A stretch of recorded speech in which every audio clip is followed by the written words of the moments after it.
Welcome back to the Bordeaux Show. We're continuing our outing in the mountainous fields. So, one of the other topics that I wanted to mention was the lack of representation, quote unquote. What I mean by that is that fantasy genre that we are familiar with takes place in European medieval style fantasy worlds, or even in fantasy Europe.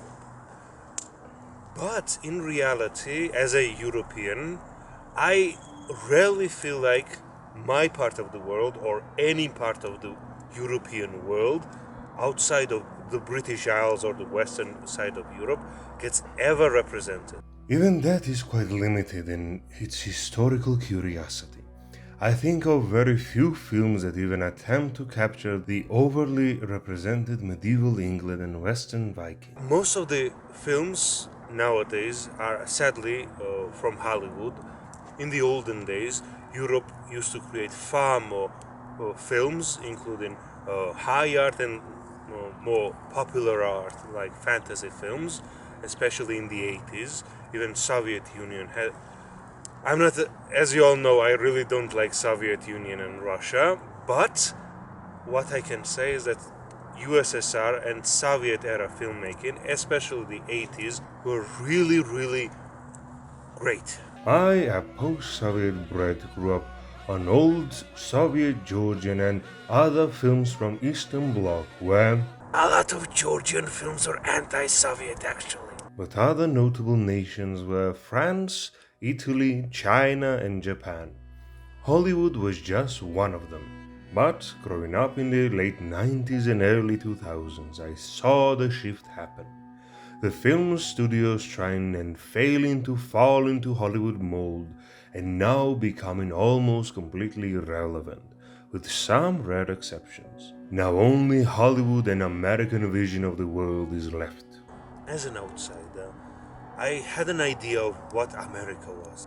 New Tower of Babylon, where people from all over the world gathered to create one new nation where everyone's history and passions make a new identity. It always baffled me how a nation composed of world's people was so uninterested in everything non-American.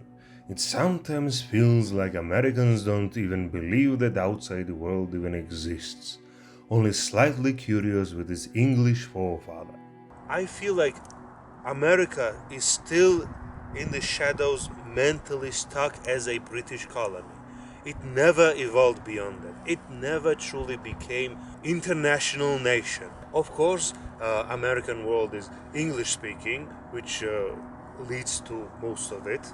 I would say it's still tied to its with its umbilical cord, and that's why its imagination is still stuck on the British Isles. The most popular fantasy films are set in fantasy England, if you think about it. Lord of the Rings and Game of Thrones world is literally just England flipped around and Ireland stuck on the other side. The cultural imagination only going back to the Isles, redoing the same two myths of King Arthur, Robin Hood, Robin Hood, King Arthur, King Arthur, Robin Hood, and rarely goes beyond that. One of the images of the modern fantasy film is the extreme diversity, aka Americanization, as I like to call it, because it's not really diverse if you think about it. It just looks like America. Americans see the universe through their Americanized vision of the world. Because when language, history, and culture are stripped away, their vision becomes only skin deep. 5 British blokes with different skin tones don't make it diverse. But if you set your world in a European style medieval world, Europe in itself is diverse. There are plenty of different cultures, ethnicities, and American conception of races as well, because I really don't share that idea. I'm more interested in culture and history rather than skin color. While just a single European nation or region, there is so much actual diversity that it's unfathomable. In this tiny region of Caucasus, We have more diversity of people, cultures, languages, and history than anything anyone has ever imagined in fantasy worlds, which doesn't it says a lot about the Caucasus, but mostly says about the lack of imagination. So every fantasy film has to be shot in England with American actors pretending to be English. It's wild to me when there is a massive region of Europe, and wouldn't you believe it, the rest of the world also exists. There is another problem that the whole other world doesn't get represented in these films. Just these Europe's tiny islands, which, if you ask me as a fan of history, has really interesting stuff, but compared to the rest of Europe and rest of the world, is extremely boring. What happened in medieval Western Europe was a bunch of dudes in mud messing around and a bunch of petty kings fighting one another, while in Eastern Europe we had a massive battles of civilizations, empires rising and falling, peoples being wiped off the face of the earth, Roman Vikings fighting black Muslim Ottomans. Like, the world was actually like different races and different people were actually in medieval Europe fighting one another, having crazy adventures. I personally use Black Sea region for my D&D and storytelling inspirations because just around this small sea area, just north and south, we have massive empires rising and falling, nomadic barbarians fighting for dominance, whole civilizational battle in Anatolian Black Sea steppe, while east and west, incomprehensible mountain madness of Balkans and the Caucasus. Europe was a massive film producer. Europe was competing and in a lot of ways better than Hollywood. We can rebuild it. I believe that we can recreate it. There is passion and people who want to tell stories. Europe and of course rest of the world has potential to tell their own stories.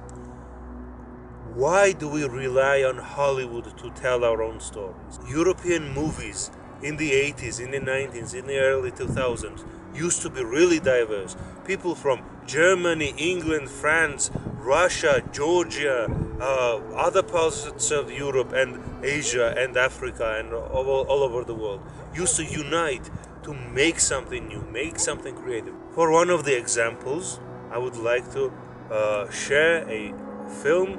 It's not a great film, but it's a fun, good-hearted movie called Hard to Be a God. There is a 2013 remake, which is a painful watch. I do not recommend. If you like pain, do watch it. But if you like 80s action fantasy movies, I would recommend it for the novelty of watching Germany, France, Swiss, and Soviet Union people like Russians, Georgians. Even my grandfather played in that movie. Can you spot the similarities? This campy fantasy sci-fi flick from the 80s shows that the dream that I have was once a reality. People from different worlds united to tell a thought-provoking story. A bit too long, but a lot of fun and exciting moments. Would recommend. It was done. It used to be norm for different nations to unite and make a fun or crazy or interesting or thought-provoking films. What happened? Why do we rely on Hollywood to tell our stories? Due to internet, the world is finally united as one. Some bearded dude in brigandine can somehow reach you, dear viewer, and I believe that we can finally democratize storytelling. Indie creatives from all corners of the earth can reach any like-minded person and share their passions, and I believe that is the future.